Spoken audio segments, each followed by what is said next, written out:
So hopefully you can hear the music. I did lower it a bit because it was kind of loud. But this is 428 Shibuya Scramble, made by Spike Chunsoft. The director for this game was the director for... well, not the director. He's like a supervisor, executive producer for like a whole bunch of Dragon Warriors games back when he worked for Enix, and eventually supervisor on Danganronpa and like 9 Hours, 9 Persons, 9 Doors, and all that jazz. So we're in good hands here, I think. No, I don't want to quit the game. Okay, the A button is square in my controller, apparently. We're gonna keep... Actually, I can make the resolution higher, can't I? Yeah. I have this full screen on my computer, so I may as well make the... Please restart the game. Oh no. I can make the resolution better, so I'm just gonna quit the game for a moment, and we'll reopen it under new management. Music volume is good so far. Okay, so if it starts getting like overpowering or anything, just let me know, because otherwise I am not gonna have any idea. I always think that I have it set properly, and then it turns out I don't. But anyway, this game was gifted to me by Chilled Like Ice because he knew that I liked Danganronpa, so I've heard mostly good things, so let's check it out. I just want to stream a visual novel for the once, you know? I'm going to select a bookmark to save to. Do you want the guide to gameplay to be displayed? Recommended? Sure. No saving. Wow. So this is like a live action thing. The story is a work of fiction. Names, characters, places, incidents either are products of the author's imagination or used fictitiously. Any resemblance to actual persons, living or dead events, or locales is entirely coincidental. But yeah, I just like the fact that it's going to be... If I see a bipedal bear... No, they have a different... That's loud, isn't it? They don't have a bipedal bear. It's going to be... It's like a cat mascot, I think. Is that too loud? That's too loud. Let's look.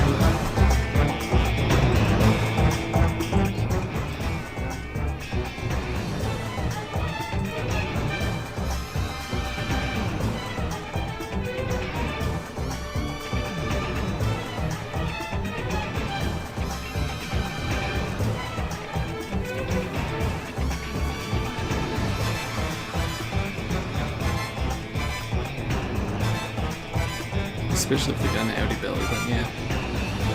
I also heard that this game isn't necessarily like VOD safe because it has Japanese songs like J-pop in it. So if you're watching this live with me, congratulations, you might be the only ones. Hello Ben, how are you doing?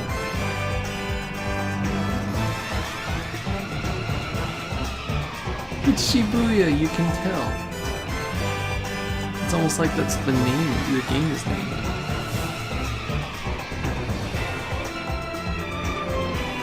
I still can't believe they actually took Shibuya from Danganronpa. Not from Danganronpa, from Persona 5. And they copied it into real life. It's crazy.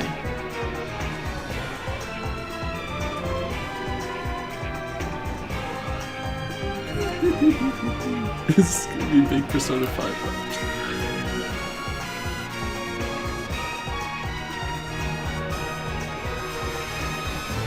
Man who has only played Candy Crush. This is giving me real Candy Crush vibes.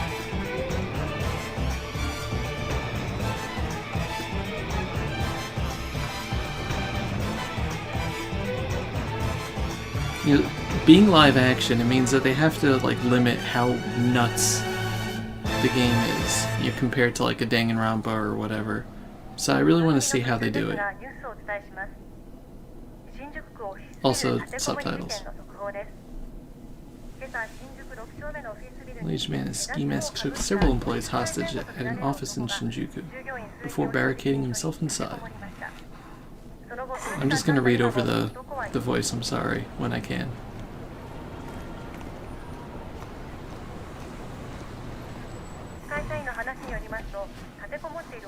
In order to film in Shibuya, you have to have a permit. Yeah.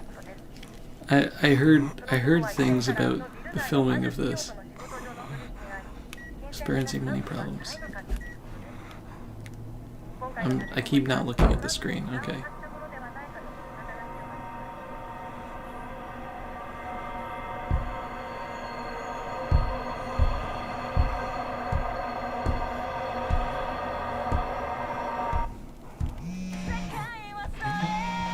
Yeah, there's the first mod mute.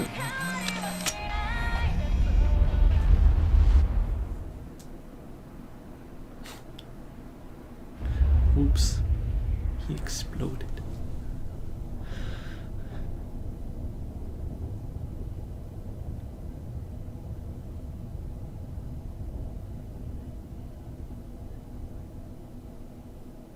Shibuya story is yours to tell. So I heard there are bad endings of this game, which is great.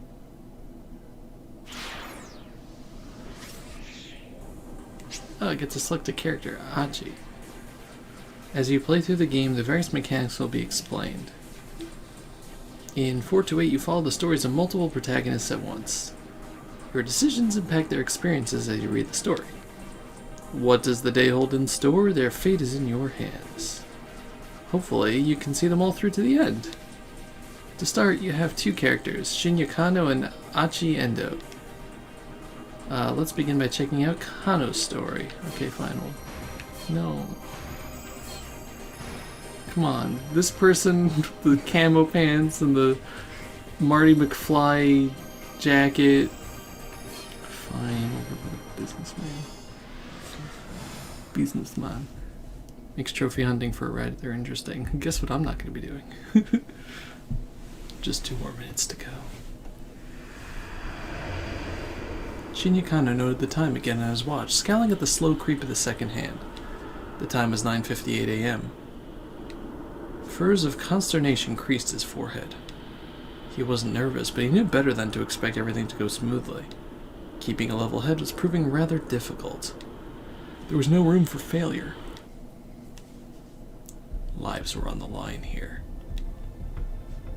It's time for failure. He eyed his surroundings. Okay, now it seems a little quiet. Let's try that. People. None of them are wearing masks. Was the perp really going to show up? We're late for being early. When? Where would he be coming from? How would he make his approach?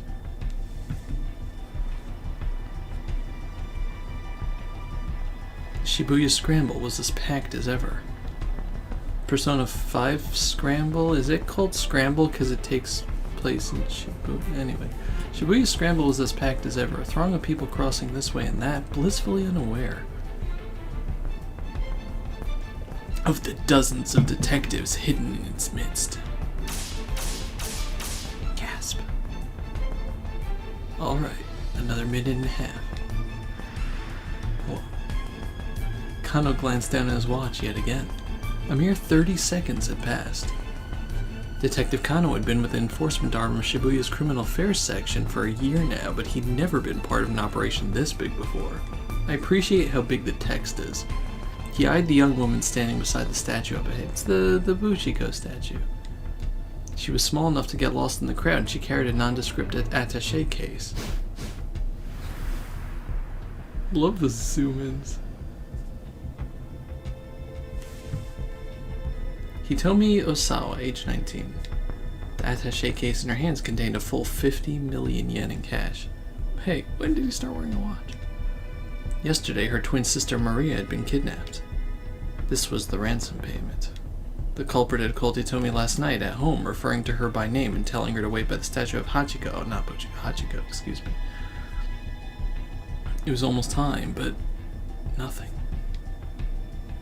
Kano was staring fixedly at the second hand on his watch when a homeless man sitting on the sidewalk murmured just loud enough for him to hear. Come on, Kano, quit looking at your watch so much. What if the kidnapper sees you?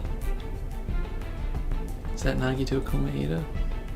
Kano tried to look nonchalant as he lifted his eyes, but the scruffy character continued. He has a green jacket, and his hair is messy, and he was called homeless. You're too nervous, just relax already. You're the one acting suspicious, Sasayama. Kano frowned.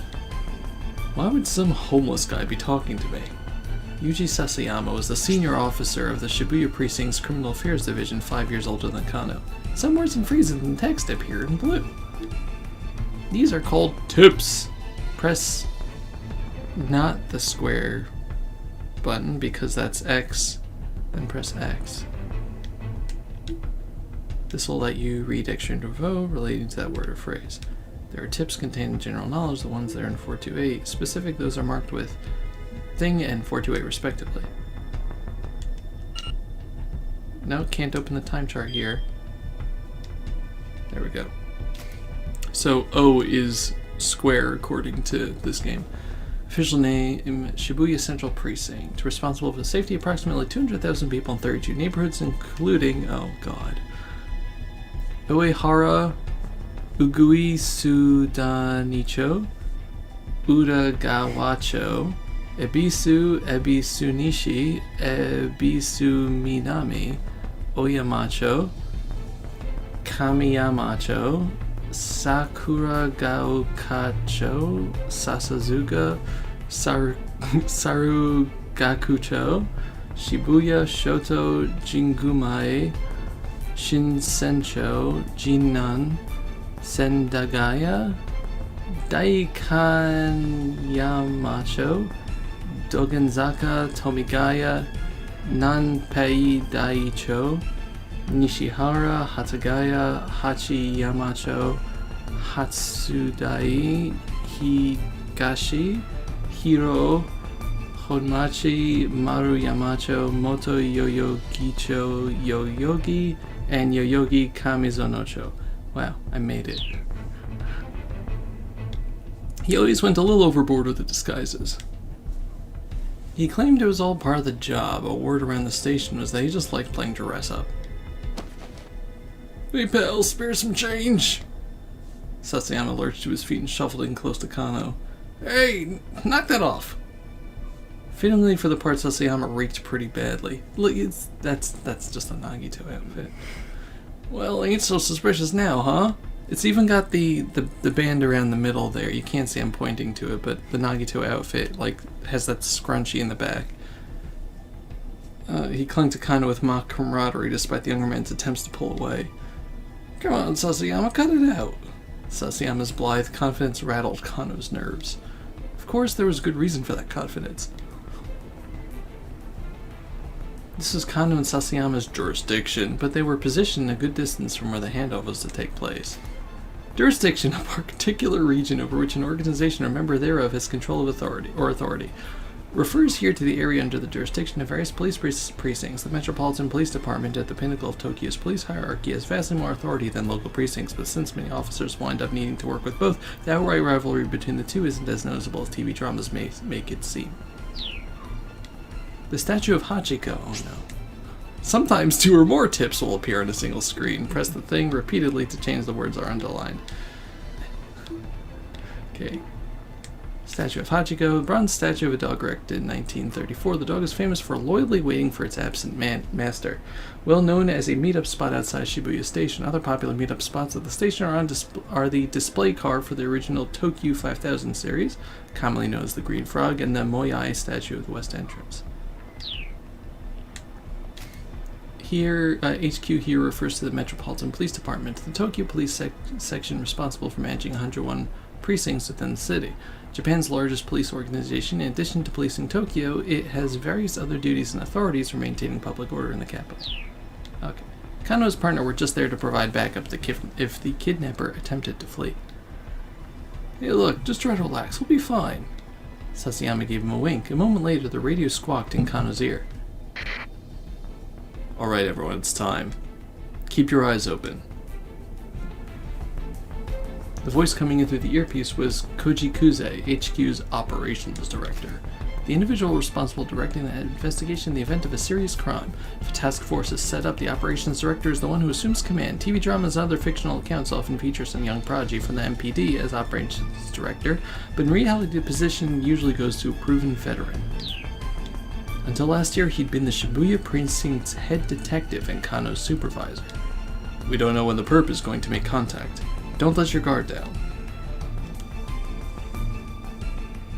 Kuze's low, gravelly voice echoed in Kano's ear. You don't sound too worried, Kuze. Kano winced at Sasayama's words. How could a man be so nonchalant?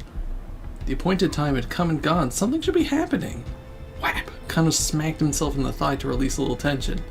The sound was louder than he intended. Though the suit hid his muscular physique, it did little to dampen the noise. He needed to stay focused. He might be called to action at any moment. The department handled abduction cases according to a certain standard investigation procedure. Was it an attempt to extort money, or was the motive something personal? The answer to that question determined how they deal with the criminal. And based on the investigation team's initial findings this time around, they probably weren't dealing with a professional kidnapper. Still, in all likelihood, it was someone with quite a long rap sheet. Probably someone who knew the family, but so far they had few leads on who might bear such a grudge. With the situation so unclear, the plan was to apprehend whomever came to make the handoff on sight. If the culprit ran with the money, there'd be no guarantee of the hostage's well-being. Still nothing, Sasayama muttered. There he is! He's here! Kuze broke in, his voice spiking into an excited chirp. Kuze's particular vocal quirk. Whenever he gets overly flustered, excited, or panicked, he slips into a childish register prone to babbling and pitching his voice. Alright. Subject is a young male in his 20s! Wearing a bandana and orange hoodie! Kuze, normally calm and stoic, was now squawking like an excited child. It only happened when he got particularly worked up. Kano and Sasayama steeled themselves. They could see the subject now. The 20-something male nonchalantly approached Hitomi to talk to her. Alright, people! Be ready to grab this guy! Kuze was stationed in the mobile command center not far from the intersection, keeping tabs on the situation via video surveillance from the camera team. The young man started speaking enthusiastically to Hitomi. The detectives watched, uncertain. Was this really the kidnapper? Oh, I have selections. Change the lives of the people in addition to changing your own fate. You make a choice. The current choice will not impact you or any of the other protagonists. That's got to be him. Kano took a step forward and then hesitated. The situation wasn't entirely clear. You need to get a better look. Yeah, I don't know. We have to see. The situation still wasn't entirely clear. He needed to get a better look at things. The newcomer held a bundle of letter-sized paper which he showed to Hitomi as he went on talking. He tried to hand her one of the papers, but she pointedly ignored him. Undeterred, the man kept trying to foist it off on her. Hitomi refused to respond, becoming as motionless as the statue of Hachiko behind her, until finally the man gave up and walked away.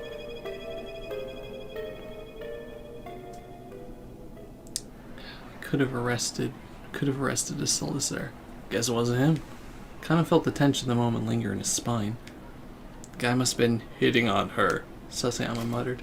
Succeeding at meeting someone on the fly like this takes a special knack.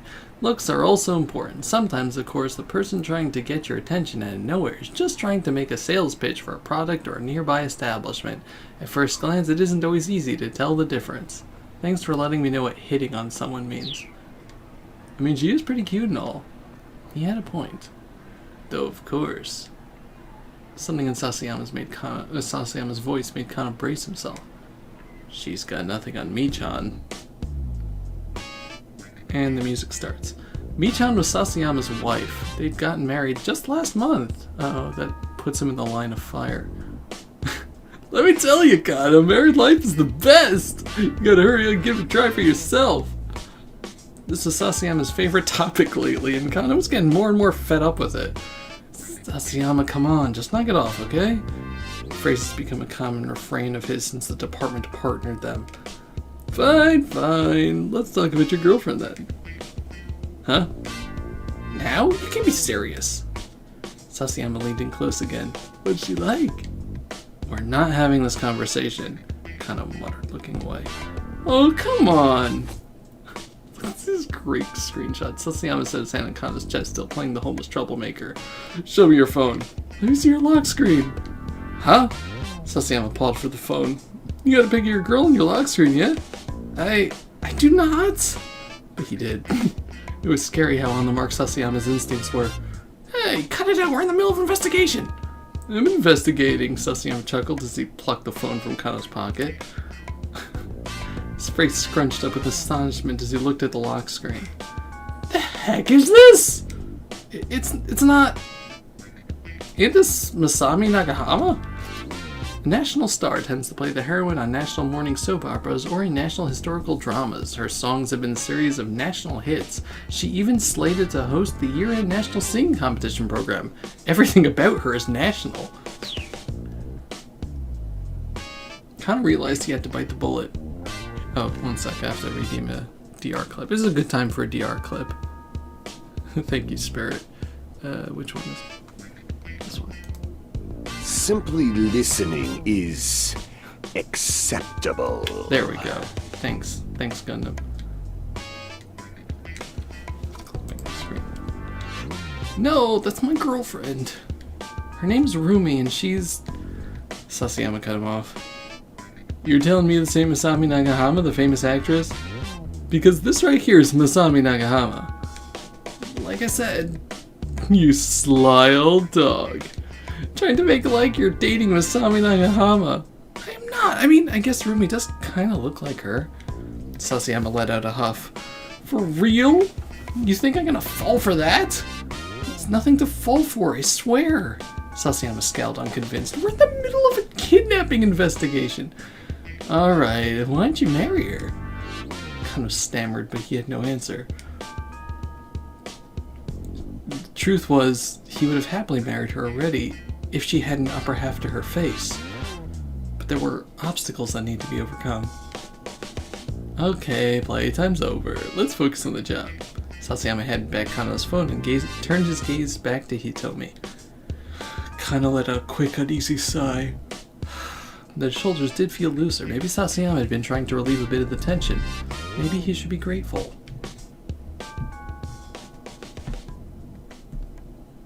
By now, several minutes had passed since the guy with the papers had gone away. He peered at Hitomi. The strain on her face was visible. In addition to the weight of the attaché case itself, the 5,000, 10,000 yen bills it held weighed close to 6 kilos. Her slender arms must have been getting tired. Still, she refused to set the case down. She wasn't taking any chances with her sister's life. The kidnapping case had begun the day before, around 7 p.m.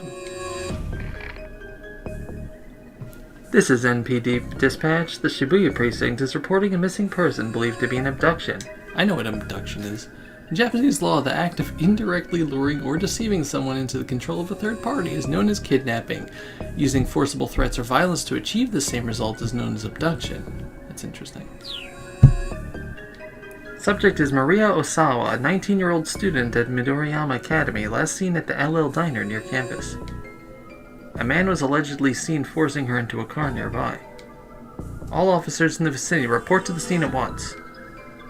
Kano and Sasayama had been working a burglary case in Jingumai's 5th district when they got the call. The two arrived at the LL Diner at 7:15 p.m. At roughly the same time, several other officers showed up to secure the area, blocking off entry to nearby roadways and monitoring the surrounding establishments. That guy's having none of it. Inside the restaurant, Kano and Sasayama are met by the girl who'd reported the kidnapping. Does that mean that's not Sasayama's real hair? He's wearing a wig. Aw. That's a shame. It was the victim's twin sister, Hitomi. Could you tell us about when Maria was taken, starting from the very beginning? Kano said, keeping his voice low. My sister and I, we were supposed to go to a party together today. Hitomi is trembling, her voice hoarse. But I messed up the time. I showed up right at 7, an hour later than I was supposed to. So Maria had gone alone to the party, a mixer for locals and exchange students. Hitomi, arriving late, had showed up just in time to glance out through the restaurant window and see her sister getting shoved into a car. She described the vehicle as a blue station wagon of Japanese make. Why would something like this happen to her? Hitomi held back her tears, but she was shaking all over. Did you get a look at the kidnapper? Yes, it was a man, middle-aged. He looked like a man. There was another eyewitness, Leland Palmer. He identified himself as a lecturer at Hitomi and Maria's school. I saw it too. It's like Hitomi says. I heard Hitomi cry out, so I went to the window to look. And his Japanese was halting, as if he hadn't been in the country very long. I think that maybe the kidnapper was working alone. Leland explained that he'd seen the man shove Maria into the back seat, then clamber into the driver's seat. If he had an accomplice, wouldn't they have been driving? Neither Hitomi nor Leland had gotten a look at the suspect's face. Kano was interviewing others who had been on the scene, looking for other potential witnesses when his phone rang. It was Yoshi Kajiwara, one of the senior detectives. You set up a task force for the investigation. Get back to the station once you have a handle on the situation here. Barely half an hour had passed between the time the kidnapping was reported and the time the task force began operation. Task force! Roughly 150 people are working on the case in Shibuya Precinct's conference room. The main force at work is HQ's first Special Investigation Unit. Additionally, other detective sections, a riot squad, and investigators from neighboring precincts have been assembled. Let me take a drink. When Kano and Sasayama got back to the precinct station, Kuze had already arrived from HQ. He informed them that a response team had been formed to investigate the victim's home. A case where someone has been abducted for ransom is often difficult to resolve the situation without cooperating with the victim's family, but the family can also be a hindrance in making an arrest.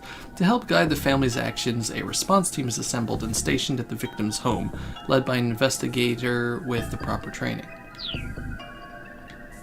Kano could feel a peculiar tension in the air. Unfamiliar MPD detectives scurried to and fro around the Shibuya offices.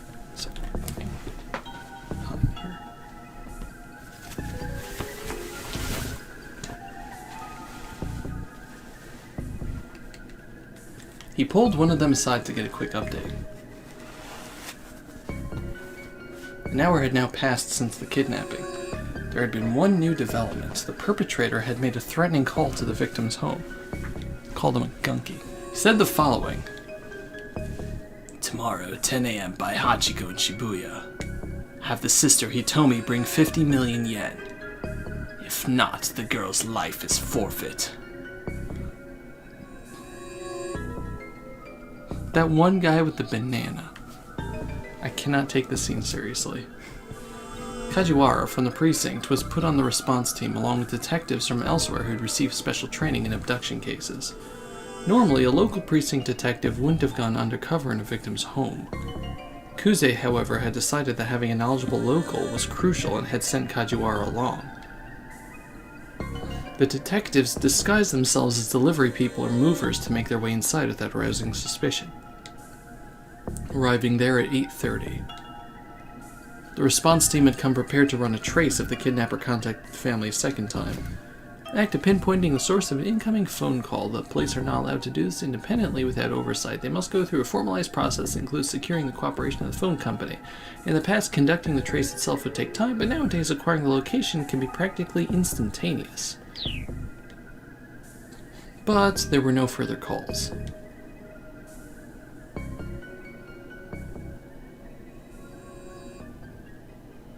And now we're back to present time. Kano checked his watch again. 20 minutes had now passed since the time designated for the ransom handoff. Ransom? Is that you again? The kidnapper had yet to appear. Crap. You think we might have spooked him? He wondered aloud. Hey, stay calm. Sasayama scanned the passing throng. He's just playing with us. Why'd this guy even pick this place? Kano voiced the question he'd been asking himself ever since he'd heard the kidnapper's demands. Sasayama shrugged. Figure he must want to blend into the crowd, nab the money, and disappear before anyone knows he's there, would be my guess. Maybe this is the only place that we were able to get a permit for filming. In that case, why not pick Shinjuku or Ginza? The big crowd didn't just benefit the kidnapper, after all. It also allowed the police to use a sea of people to conceal their own operation. Right now, there were 50 detectives stationed within a 50-meter radius of where Hitomi stood. The kidnapper would be taking a major risk if his plan was to nab the ransom money and run. That's what bothered Kano. Any criminal with half a brain would know better than to do a handoff in front of Hachiko.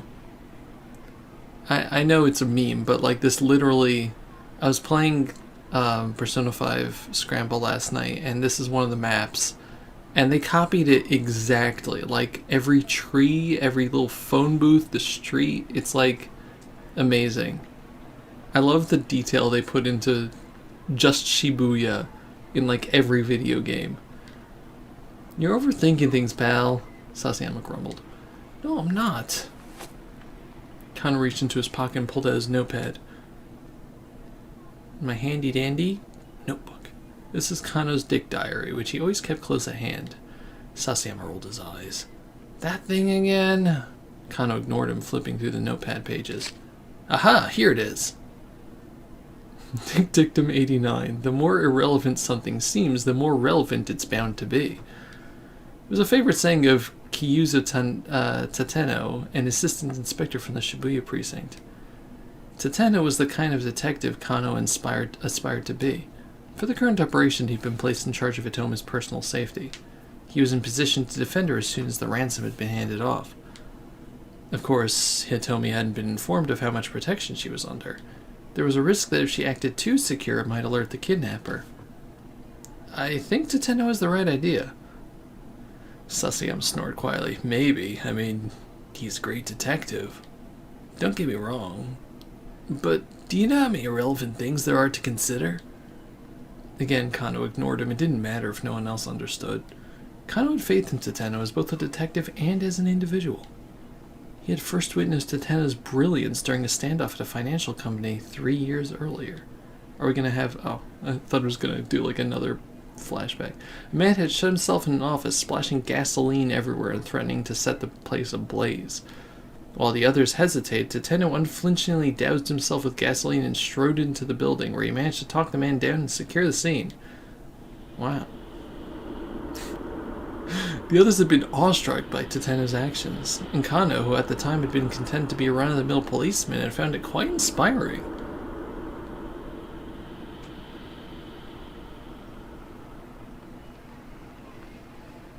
Still, you know... Sasayama murmured under his breath. As great a detective as Tateno is, it's not like anyone else in the world has ever heard of him. I suppose not, Kano said. So? That's the banana again. Only time anyone ever hears a cop's name is if he's caught up in some scandal or killed in the line of duty. I mean, doesn't really seem fair, does it? I feel like the banana there is just going to be a recurring theme, because I'm pretty sure I saw it in one of the promotional materials. Kano just shrugged. It was a strange definition of unfair, really. I mean, you got celebrity chefs and celebrity hairdressers and stuff, and calibrary cuffs. So how come no celebrity gumshoes, you know? That's Goro Akechi. You don't want Goro Akechi. Well, now all of us have heard of him. Exactly. Look, please, can you just focus on what we're doing here? Kano rubbed his eyes, then turned his attention back to Hitomi. What's the matter? Didn't sleep? Not enough, I guess. Did you eat? Didn't have time. Between bringing in supplies for the base of operations, readying the team's vehicles. Base of operations is usually set up in a large room at the precinct, such as auditorium. MPD and precinct investigators assemble there, and communications, equipment, investigation resources, and such are brought in. Because of the scale and scope of these activities, newspaper reporters can be liable to notice, so in such cases such as kidnapping, where a victim's personal safety is at stake, the flow of information is tightly controlled. Photocopying hundreds of documents and various other tasks, Kano had barely slept the previous night, and he hadn't got a meal in either. What have you been doing? Sasayama puffed out his chest. What have you been doing? Saving up my energy for today. So you were sleeping. Kano gave a wry chuckle at his partner's lack of shame. There he is! Kuzu's voice chirped suddenly through Kano's earpiece. Man in his 20s wearing a sleeveless red jacket. He's carrying a garbage bag. I'm sorry. A man in his 20s wearing a sleeveless red jacket. He's carrying a garbage bag. Oh man, it's the guy I was making fun of before. A young man emerged from the crowd about 15 feet from where Hitomi was standing. He strode toward her, a sinister look on his face. He didn't match Hitomi's description, but kind of felt a jolt of nerves all the same. Maybe the kidnapper had hired some young street punk to snatch the ransom payment. That our guy? What do you think, Kano? Sasayama whispered. Yeah, I think he's gotta be. This was it. Kano swallowed the lump in his throat. He bent his knee, was ready to act fast. Blood rushed to his leg muscles, banishing the stiffness that had begun to take hold. Could this be the culprit? Or perhaps... The young man tried to snatch the briefcase from Hitomi, but she clung to it with desperate strength. It was him! The detectives rushed in. I think he's just trying to rob her. Whoa, hey, what the hell? The young man cried out frantically and tried to dart away, but the officers closed in, forcing him bodily to the ground. Target secured. Oh, jeez, I think we got another suspect on the scene. Yeah, he's taking the ransom! No, of course. Kuze's hysterics made Kano spin around. Sure enough, a foreign-looking man was sprinting away, attaché case in hand. The mob of detectives scrambled to pursue. Before Kano could react, most of them had run off, leaving him to look after the original suspect. This guy's in trouble. What should I do with this guy, sir? He might have some connection to the kidnapper. Should I bring him in? Oh, sure, that'd be swell. I'm on it. With the help of one of the remaining detectives, Kano brought the suspect back to the Shibuya precinct.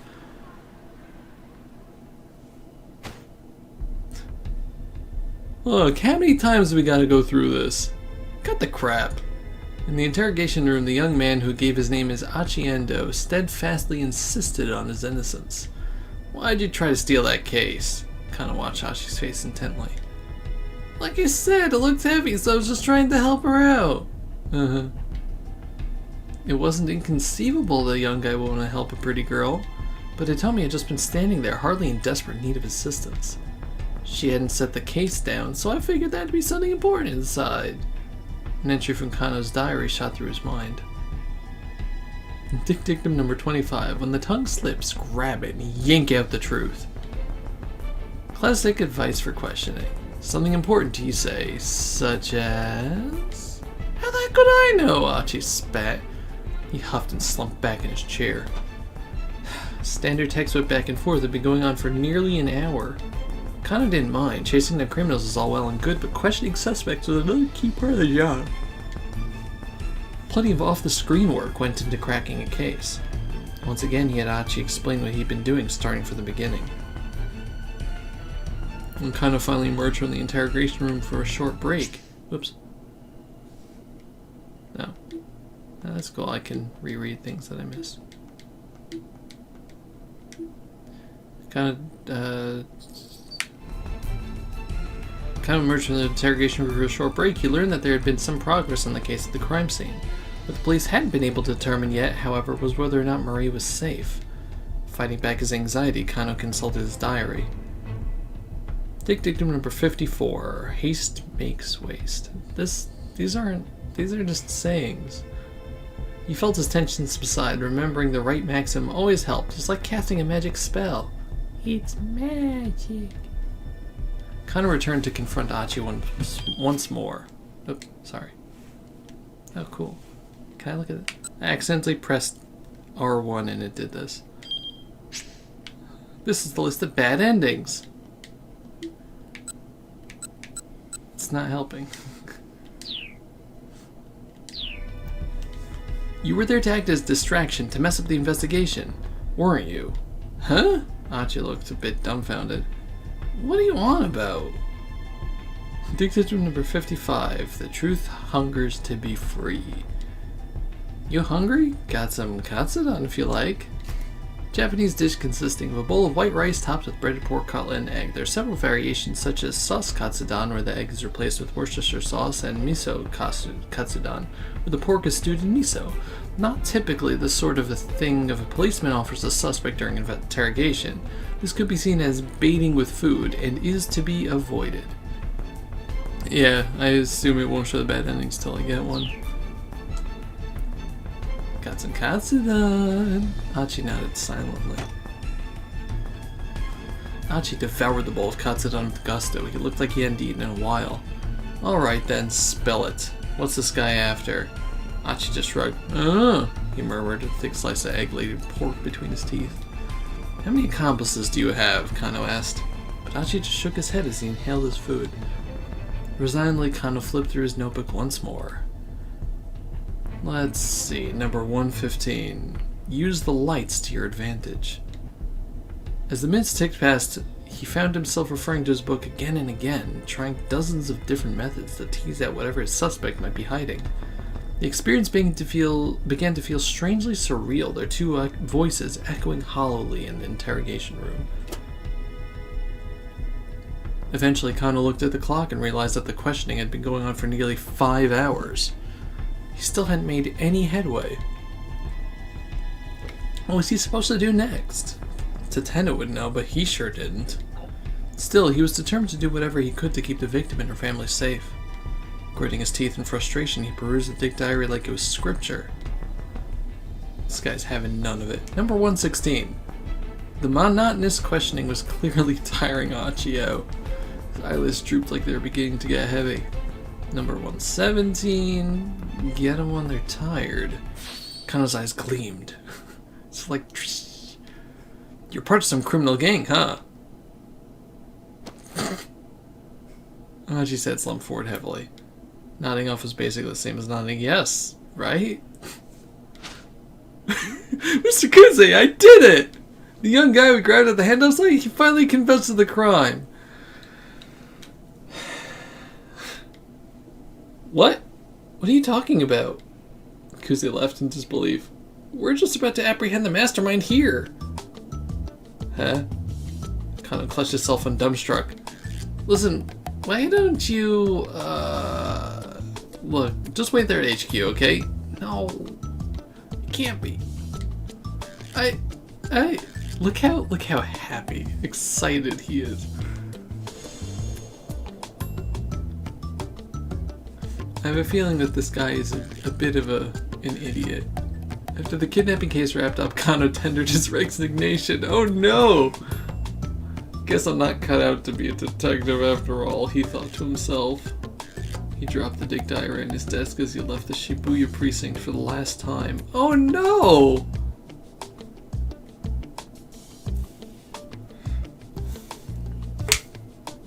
Bad ending? Number 1, so long Shibuya. Kano wound up at a bad end. However, this does not mean that the choice you made for Kano was the wrong one.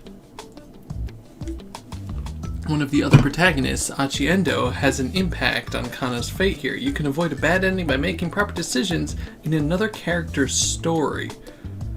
For a detailed hint, check the tip by the underlining the bad end title and press the thing.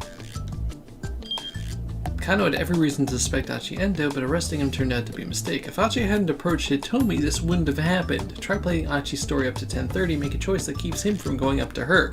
If you do that, Kano won't even have a chance to arrest him, and things should play out differently. Interesting.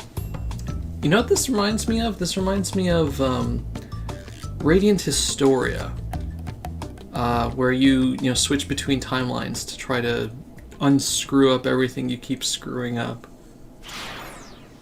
Very interesting. Okay, cool.